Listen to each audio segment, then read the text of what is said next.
ተነስተልን ይህ የዋዜማ ራዲዮ ነው። በነገራችን ላይ የተሰኘው መሰናዷችን በኦሮሚያ ክልልና በአዲስ አበባ መካከል ያለውን ግንኙነት አስመልክተን በተለይም በቅርብ ጊዜ በሀገሪቱ ተከስቶ የነበረውን ህዝባዊ አመጽ ተንተርሶ የኦሮሚያ ልዩ መብት በአዲስ አበባ ላይ እንደ አዲስ የመወያያ ርዕስ ሆኖ ቀርቧል። ይህ ጉዳይ በህገ መንግስቱ ከ21 ዓመታት በፊት የሰፈረ ቢሆንም አሁን ወደ ውይይት መድረክ ብቅ እንዲል ሁኔታዎች አስገድዶታል። በዚህና በተመሳሳይና ተያያዥ ጉዳዮች ላይ ከተለያዩ ባለሙያዎች ጋር ሐሳብ እየተለዋወጥን ነበር። በዚህኛው ክፍለ ዝግጅት ከዶክተር ሰማኸኝ ጋሹ ጋር የምናደርገውን ቆይታ ተሰማላችሁ። ዶክተር ሰማኸኝ ጋሹ በኬኔቲከት ዩኒቨርሲቲ የህግ መምህር ነው። ከዛ ቀደም ባለው ጊዜም በአዲስ አበባ ዩኒቨርሲቲ በመምህርነት ሰርቷል። ፌደራሊዝምን በተመለከተም አንድ መጽሐፍ ለንባብ አብቅቷል። በአንዳንድ ጉዳዮች ላይ ከዶክተር ሰማኸኝ ጋር ያደረገውን ቆይታ ነው።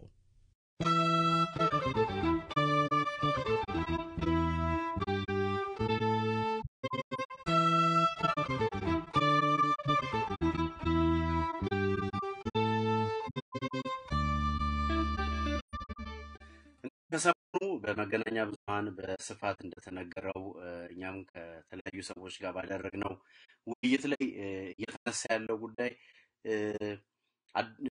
ኦሮሚያ በአሁኑ በኢትዮጵያ ባለው የፌደራል መንግስት መዋቅር ውስጥ ኦሮሚያ በአዲስ አበባ ላይ የሚኖራት ልዩ መብት ጥናት እንዲደረግበት በሚል የኦሮሚያ ክልል ምክር ቤት አንድ ግብረ ኃይል እንደሚያቋቁም ተናግሯልና ከዛ ጋር በተያያዘ በእርግጥ ጉዳዩ የመጣው በኦሮሚያ ከተቀሰቀሰው ህዝባዊ አመጽ ተከትሎ በመሆኑ አሁን እንደመጣ ብዙ ግምቶችን መስጠት ይቻላል። ዞሮ ዞሮ ግን ጉዳዩ ረብሻው መጥቶ ይሁን ረብሻውም ሳይመጣ መነሳቱ በራሱ ውይይት የሚያስፈልገው ነው በሚል ነው ማነሳውና ይሄ ኦሮሚያ በአዲስ አበባ ላይ አላት ወይም ይገባታል የሚባለው ጥቅም ምንድነው? እስቲ ስለዚህ ጥቅም ነው መነሻ ነገር እናድርግና ወደ ሌሎች ሐሳቦች እሄዳለሁ። አይ ቲንክ ምንድነው ልዩ መብት ሊሆን የሚችለው የሚለው በተለያየ መልኩ ማየት ይቻላል። እንግዲህ ህገ መንግስቱ ላይ እንደተቀመጠው አዲስ አበባ የምትገኘው በኦሮሚያ መሬት ላይ ወይም ክልል ውስጥ ስለሆነ በተለይ የኢኮኖሚ ትስስሩ በጣም ከፍተኛ ነው። ብዙ አይነት የኢኮኖሚ ትስስሮች አሏቸው። ለምሳሌ የውሃ አቅርቦትን ብታይ የተለያዩ የምርቶች ከኦሮሚያ ወደ አዲስ አበባ የሚወጡት የሚገቡትን በምናይበት ጊዜ አዲስ አበባ በከፍተኛ ደረጃ ከኦሮሚያ ተጠቃሚ ናት። ምንም ይሄ አጠያቂ አይደለምና በዋናነት ይመስለኝ የኢኮኖሚ ትስስሩ ነው። አዲስ አበባ ከተማ ከኦሮሚያ አካባቢዎች የምትጠቀመው ከፍተኛ ጥቅም አለ። ከዚህ አኳያ እንግዲህ ኦሮሚያ ክልል ተጠቃሚ መሆን አለበት ነው። ሌላው እንግዲህ በማህበራዊ ግንኙነትም ከፍተኛ ነው። በማህበራዊ ግንኙነት ከፍተኛ ከሆነ እንግዲህ አዲስ አበባ ውስጥ ኦሮሚያ ሪፕሬዘንት የሚያደርግ ወይም የኦሮሚያን ኢንተረስት የሚያስጠብቅ ተቋማት መኖራቸው ወይም ደግሞ በተለያየ መልኩ የኦሮሞ ማህበረሰብ ተጠቃሚ የሆነባቸው ነገሮች አዲስ አበባ ውስጥ እንዲካተቱ ማድረግ ይቻላል። ሌላው እንግዲህ የፖለቲካ ጥቅሞች ለማስጠበቅ ማስፈላጊ ይሆናል። ምክንያቱም የራሳቸው የኦሮሚያ ክልል የፖለቲካ ተቋማት በክልሉ በአዲስ አበባ ውስጥ የተለያየ ተቋም እንዲኖራቸው ሊያደርግ ይችላልና በዚህ መልኩ ሊፈታ የሚችል ይመስለኛል። ግን በእኔ በኩል ትልቁ ችግር መስሎ የሚታይ ምንድን ነው? በአጠቃላይ በዚህ ባህልን፣ ቋንቋን በኢትዮጵያ ውስጥ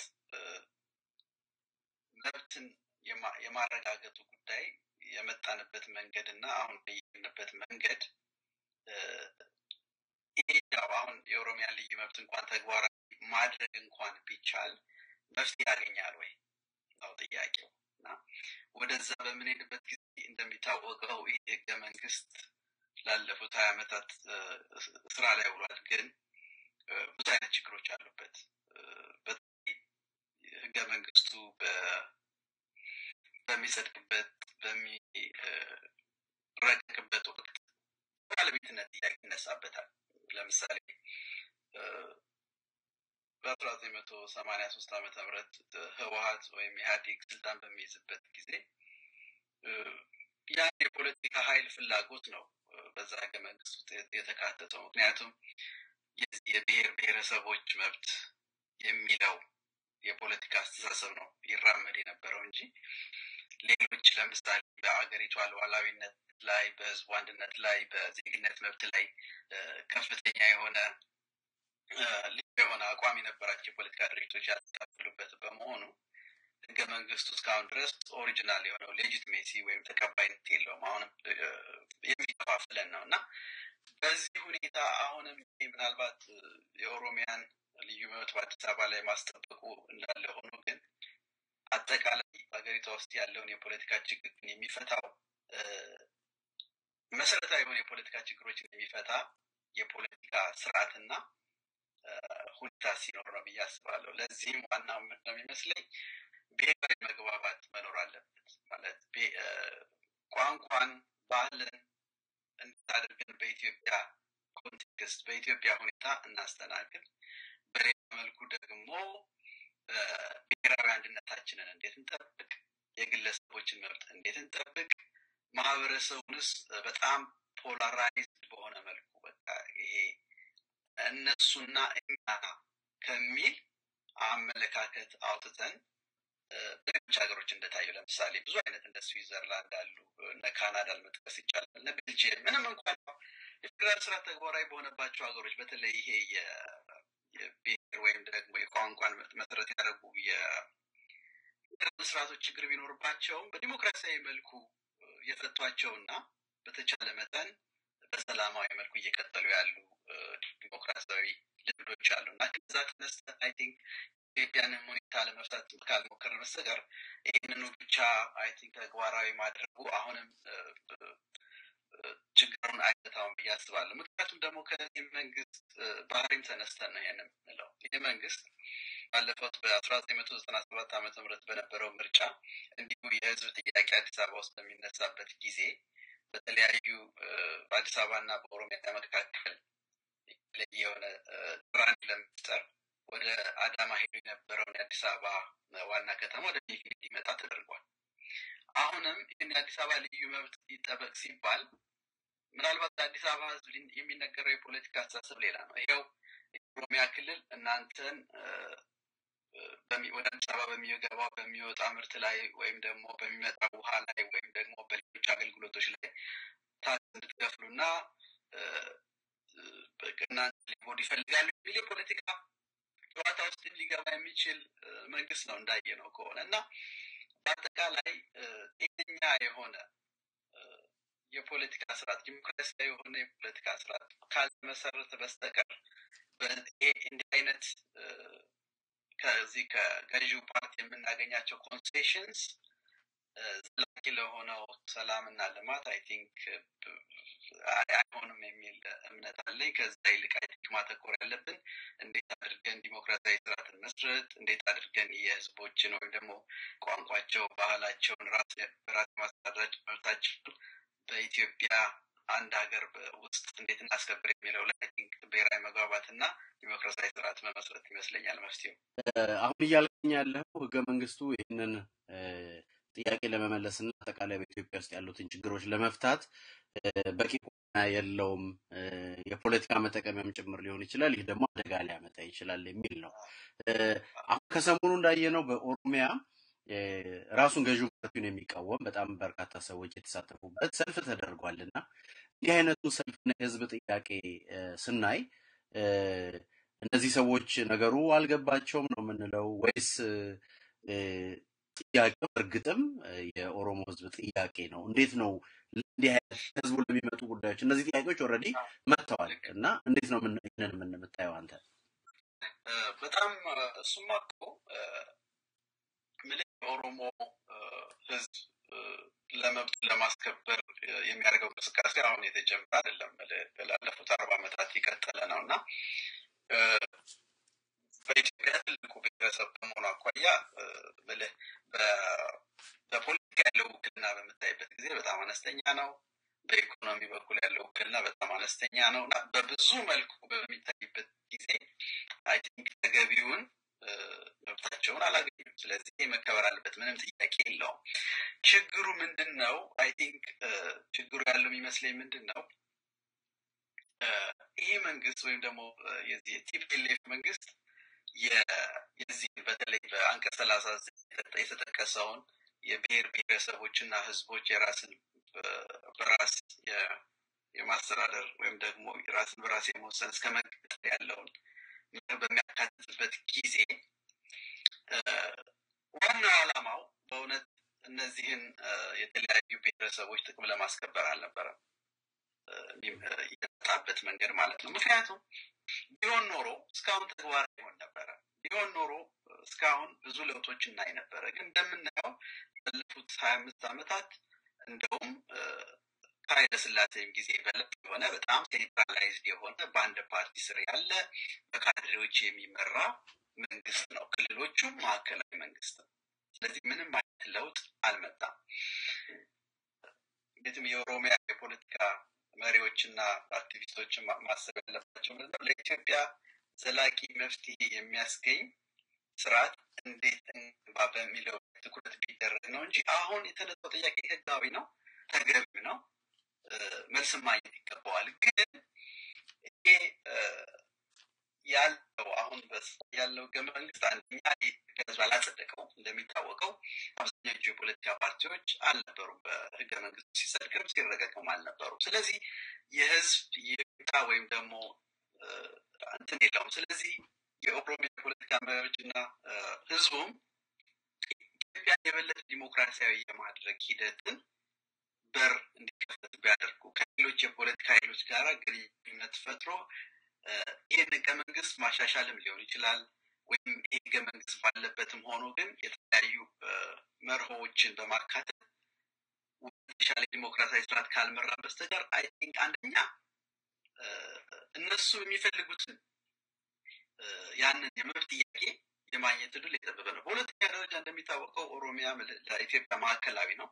በዛ አካባቢ የሚፈጸም ማንኛውም አይነት ቀውስ ለሌላው ኢትዮጵያ አደገኛ ነው የሚሆነው። ስለዚህ ለኢትዮጵያ የፖለቲካ በተለይም ደግሞ የተወሰነ የህብረተሰብ ክፍል ምን ይላል? ኢትዮጵያ ያው አንድ ናት ወይም ደግሞ ዜግነት መብት ላይ ማተኮር አለብን፣ የግለሰቦች መብት ማተኮር አለብን የሚለው የፖለቲካ ኃይልም አለ፣ ህዝብም አለ። በሌላ መልኩ ደግሞ ትልቁ ኢትዮጵያ ውስጥ ያለው ወይም ደግሞ መኖር የሚገባው የብሔረሰቦች መብት ነው፣ እዛ ላይ የሚያተኩሩ ኃይሎች አሉና እነሱን ሊያስማማ የሚችል በዲሞክራሲያዊ መልኩ የሚደረግ ድርድር፣ ውይይት እና ስርዓት ያስፈልጋል የሚል ነው እና በዛ መልኩ ነው በዘለቄታዊ የኦሮሞም የኢትዮጵያ ህዝብ የሚፈታው እንጂ አሁን በምንለው ለምሳሌ ኦሮሚያ የማስተር ፕላን መቅረቱ ወይም ደግሞ ኦሮሚያ በአዲስ አበባ ላይ ያለው ልዩ መብት መከበሩ ብቻውን የኦሮሞን ህዝብ ዘላቂ መብት አያስከብርም የሚል ነው። የስርዓት ለውጥ ነው የሚያስፈልገው። አሁን ያለው መንግስት ስልጣን ላይ ካለ ለውጥ አይመጣም የሚል መደምደሚያ ነው የምትሰጠው? አይ ቲንክ ስርዓቱ በእርግጥ ስርዓቱ ከተገኘ ለምሳሌ ወደ ዲሞክራሲያዊ ሂደት እንዲመጣ ያለውንም የፌዴራል ህገ መንግስት ወደ ተግባራዊ ሁኔታ እንዲለውጥ ከተገደደ ምልህ እነሱም ስልጣን ላይ ማምጣት ይቻል ይሆናል። ግን አልተቻለ ማለት ዶክተር 5 ዓመታት ተሞክረዋል፣ ተለምነዋል፣ ይህንን ማምጣት አልተቻለም። ግን አይ ቲንክ እኔ አሁን በሄዱበት መንገድ የሚሄዱ ከሆነ አይ ቲንክ ያንን ለውጥ ለማምጣት በጣም ከባድ የሚሆን ይመስለኛል። ስለዚህ አይ ቲንክ ሪፎርም ለማድረግ ዝግጆች ካልሆኑ እኛም ደግሞ እንግዲህ ፖለቲካዎች አሁን እንደምታውቀው ተከፋፍሏል። ግማሹ እነሱ በመሀል ላይ ኢትዮጵያን አንድነቷን ጠብቀን ልናቆይ የምንችል እኛን ስለሚሉ ብዙ አይነት ውስብስብ የሆነ የፖለቲካ ሂደት ውስጥ ገብተናል። ግን እንደሚመስለኝ ወይ ሪፎርም ያስፈልገዋል ወይ ደግሞ ይሄ አሁን ያለው ስርዓት መወገድ አለበት ብዬ ነው የማስበው።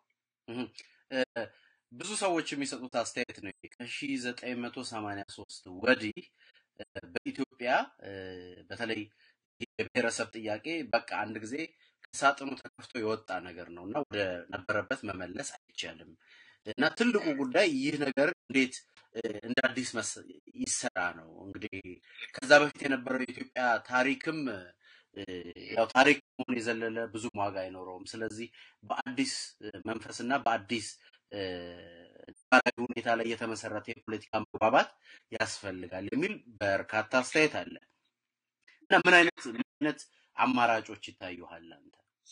ልክ ነው። ትልቁ ጥያቄና በጣም አስፈላጊ የሚመስለኝ ይሄ ነው። አንዱ ምንድነው ምናልባት አይደለም መጽሐፌም ላይ ነገር አስቀምጬዋለሁኝ። በቅድሚያ አሁን ያለው የፌዴራል ስርዓት መሰረቶቹ ወይም ደግሞ የአይዲዮሎጂ አስተሳሰቡ የርዕዮተ ዓለም አስተሳሰቡ ምንድን ነው ብሎ መጠየቅና በምን መልኩ ነው ወደ ተግባር የገባው፣ ችግሮቹስ ምንድን ናቸው፣ ወደፊት እንዴት መለወጥ አለብን የሚለው ነው ጥያቄው የሚመስለኝ። እንደምታውቀው በተማሪዎች እንቅስቃሴ ነው ይሄ የብሔር ብሔረሰብ መብት በራስ መወሰን እስከ መገንጠል የሚለው ወደ ኢትዮጵያ ፖለቲካ ውስጥ የመጣው ማለት ነው እና ብዙዎቹ የግራ ፖለቲካ አራማጆች እነ መኢሶን እና ኢህአፓ የሚቀበሉት ነበረ። ባይዘወይ ኦነግና ሻዕቢያ በጊዜው የሚከተሉት ወይም ደግሞ የሚያራምዱት ይሄን አልነበረም። እነሱ ምንድነው በተባበሩት መንግስታት ቻርተር አንቀጽ 1 እና 55 የተገለጸው በቅኝ ግዛት የተያዙ ህዝቦች የራሳቸውን ድል በራስ መወሰን አለባቸው የሚለውን ነበር የሚያራምዱት። እንደውም ብዙዎቹ የኦሮሞ እንትኖች ይሄ የዚህ የብሔር ብሔረሰብ የራስ ድል በራስ መወሰን ይሄ የአበሻ ወይም ደግሞ እነዚህ የሰሜኖቹ ጉዳይ ነው። ምክንያቱም ኢህአፓ የሚያራምደው ነበር፣ መኢሶን የሚያራምደው ነበር፣ ቲፒኤልኤፍ የሚያራምደው ነበር እና ወደዛም አልገቡም ነበረ። መኢሶንና ኢህአፓ የነበራቸው አቋም ምን ነበረ? ዋናው በኢትዮጵያ ውስጥ ሊካሄድ የሚገባው የመደብ ትግል ነው የሚል ነበረ። ሁለተኛው የብሔር ብሔረሰቦች መብት ወይም ደግሞ የብሔረሰቦች ጥያቄ ነው የሚል ነበር። ህወሓት ግን የተለየ አቋም ነው የያዘው። ህወሓት ምን አይነት አቋም ነው የያዘው? ትልቁ የኢትዮጵያ የፖለቲካ ችግር የብሔር ብሔረሰብ ፖለቲካ ነው፣ የመደብ ትግሉም አይደለም ማለት ከማርክሲዝም እንኳን በጣም የወጣ አስተሳሰብ ነው የነበረው እና ይሄ ደግሞ እንደምታውቀው ቀድሞ የሶቪየት ህብረት ወይም ደግሞ ከነ ስታሊን አስተሳሰብ የመጣ ነው። በቦልሼቪክ አብዮት ጊዜ የነ ቤላሩስ እና ዩክሬን ኤሊቶች ወይም መሪዎች ዛሩን መንግስት ለመጣል ትንሽ የማቅማማት ነገር ሲያደርጉ ኦኬ እኛ እኮ የብሔር ብሔረሰብ መብቶች ለመገንጠል ስለምንፈቅድ ኑ አብረን እንታገልና መብታቸውን እንሰጣቸዋለን አላቸው። ግን በጣም ታክቲካል የሆነ ለተወሰነ ጊዜ ይቆያል የተባለ ምንድነው ታሳቢ የሚያደርገው ምንድነው? አንደኛ የኮሚኒስት ፓርቲው ክልሎቹንም ማዕከል መንግስት ለሚቆጣጠር አደጋ አይኖረውም ነው አንደኛው አስተሳሰብ። በሁለተኛ ደረጃ ደግሞ ወዛደሩ ሀገር የለውም ነው ያለው ማርክስ እና ብሔረሰብ የሚለው ነገር በማርክሲስት አስተሳሰብ ቦታ ስለማይኖረው የጠፋ ይላል የሚል ግምት ነበራቸው። ግን እንደተባለው አይደለም። 70 ዓመት ሙሉ እነሱም ልክ አሁን መታወቂያ ላይ ስም እንደሚጻፈው ማለት ብሔር እንደሚጻፈው ስታሊን ሁሉ ያንን እስከመጀመር ድረስ ካድሬዎችን አካባቢው ካድሬዎች በየክልሉ እንዲመደቡ በማድረግ ይህንኑ ተግባራዊ ተደረገ ማለት እና ቲፒኤልኤፍ ይህንን ነገር እንደ ዋና የፖለቲካ መሳሪያ ለምን ወሰደ በምትልበት ጊዜ መነሻው ምንድን ነው? በሸዋና በትግራይ መካከል የነበረው የፓወር ስትራግል ነበር ለረጅም ጊዜ። በትካት ዮሐንስ በሞት በኋላ በፍጹም ወደ ኢትዮጵያ ፖለቲካ መምጣት አልተቻለም፣ ትግራዮች በኩል ማለት ነው። በብዙ መልኩ ሞከሩት። ይህንን የትግራይን ፊውዳል እንትኖች መሪዎች ለማሰባሰብ ተሞክረዋል። ሸዋ ላይ ለመነሳት አልተቻለም። ምክንያቱም ፊውዳሎቹ በክል ስለሚያስቡ ከሸዋ ወይም ከሌላው አካባቢ የፊውዳሎች ጋር የተሻለ አስተሳሰብ ነበራቸው እና አልተቻለም። ስለዚህ በ67 በኢትዮጵያ አቆጣጠር ብሔረሰብን የራስ ዕድል በራስ መወሰን እስከ መገንጠል ሲሰሙ የራሳቸውን የብሔር ፖለቲካ አቋቋሙ። ምንድነው ሀሳቡ? የትግራይን ግሎሪ የምንመልሰው ክብር የምንመልሰው የአክሱምን ክብር የምንመልሰው በዚህ አስተሳሰብ ነው። ስለዚህ የትግራይን ህዝብ የምናሰባስበው በዚህ ነው በሚል እሱ ላይ በጣም ከፍተኛ ደረጃ ሰሩ። እንደተባለው የትግራይን ህዝብ ሞቢላይዝ አደረጉ። ትግራይም ነፃ ወጡ፣ ከኢትዮጵያ ነፃ ወጡ ማለት ነው። ስለዚህ ይሄ ነው መነሻውም አስተሳሰቡም ማለት ነው እና እንደምታየው በአሁኑ ሰዓት ዶሚናንት የሆነ ቦታ በዛ ላይ ይዘዋል ማለት ነው እና ግን አይዲዮሎጂ ወይም ደግሞ መርሁ ከመጀመሪያ ከሶቪየት ህብረት ሲመጣ ዲሞክራሲያዊ ስርዓትን ለማስፈናል። ምክንያቱም አንድ ፓርቲ ክልሎቹንም ማዕከላዊ መንግስት ሊቆጣጠር ይችላል። ሁለተኛ ብሔር ማን ነው? ብሔረሰብ ማን ነው? ህዝብ ማን ነው? አንዱ ከሌላው ልዩነታቸውስ ምንድን ነው? እንዴት ነው አንድ ህገ መንግስት መገንጠልን የሚፈቅደው የሚለውን ጥያቄ አይመልሰውም። እና ምንድን ነው ማስበው ለዚህ መፍትሄው የሚመስለኝ ምንድን ነው ይሄ የሶቪየት ሞዴል የሆነው አስተሳሰብ ለእኛ አይጠቅም። ኢትዮጵያን ወደ ዲሞክራሲ አይመራትም፣ የብሔረሰብ መብትንም አያስከብርም። ስለዚህ መሆን ያለበት ምንድን ነው እውነት እንደው እንደሚባለው በታሪካችን በዚህ በተለያዩ ማህበረሰብ መካከል ያለው ቅራኔ የሚባለውን ያክል ነው ወይ ማየት ያስፈልጋል። አብሮ የኖረ ህዝብ ነው፣ በብዙ ሁኔታ የተገናኘ የተያያዘ ህዝብ ነውና ይህንን ግንዛቤ ውስጥ ማስገባት ነው። ኦኬ የመብት ጥያቄ አለ፣ የባህል ጥያቄ አለ፣ የቋንቋ ጥያቄ አለ፣ ራስን ማስተዳደር መብት ጥያቄ አለ ተባለ። አንደኛ መሄድ ያለብን ምንድነው ይሄ ነገር በባህላችን እንዴት እንፍታው? በተለይ እንደምታውቀው ብዙ የባህል ለምሳሌ እንደ ገዳ የመሳሰሉ ባህላዊ ተቋማት የነበሩት ሀገር ነው። ይህንን መነሻ ማድረግ። ሌላው ደግሞ ምንድነው ዲሞክራሲያዊ በሆነ መልኩ የዚህ ቋንቋ የባህል መብት የፈቱ ሀገሮች የተከተሉት መርህ ምንድን ነው? ልምዳቸው ምን ይመስላል ተብሎ አይ ቲንክ መጠናት አለበት እንጂ አሁን ባለው ህገ መንግስት አሁን ምክንያቱም አንደኛ ግልጽነትም የለውም፣ ሁለተኛ የድሮ የሶቪየት አይነት አስተሳሰብ የሚያንጸባርቀው ክልሎቹን ስልጣን ኤክሰርሳይዝ እንዲያደርጉ አይፈቅድም። ምክንያቱም አንድ ፓርቲ ወይም ኢህአዴግ ሁሉንም ክልል እንዲቆጣጠር የሚያደርግ ነው። ከዛ የመጣ ነው እና አስተሳሰቡን አይ ቲንክ አይሰራም የሚል እምነት ነኝ እና አማራጮች አሉ። አምለ የፖለቲካ ኃይሎች ሊያጠኑት ይገባል፣ ምሁራን ሊያጠኑት ይገባል እና የተሻለ አማራጭ ይፈልጋል እና አንድነቷን ኢትዮጵያን ማለት ኢትዮጵያን አንድነት የሚያስጠብቅ የግለሰቦችን መብት የሚያስጠብቅ ህዝቡም ደግሞ እርስ በርስ እንዲተሳሰር የሚያደርግ አሁን እኮ ፖሎራይዝ የሚያደርግ ነው፣ አንዱ ከሌላው እንዲለይ የሚያደርግ ነው፣ ግን እንዲቀራረብ የሚያደርግ በተለይ በእኛ አይነት ሀገር ብዙ አይነት ቋንቋ በሚነገርበት ሀገር እንደገና በጣም ድህነት ባለበት ሀገር ምንም አይነት ዲሞክራሲ ተቋማት በሌሉበት ሀገር ይህንን የብሔር ፖለቲካ በገፋ ነው ቁጥር ሀገሪቷ ወደ ባሰ ቀውስ ነው የምትመጣው። ስለዚህ ወደ ሴንተር ስቴጅ መምጣት መቻል አለበት። ሌሎቹንም የፖለቲካ ጥያቄዎች በሚመልስ መልኩ መፈታት አለበት ብዬ አስባለሁ።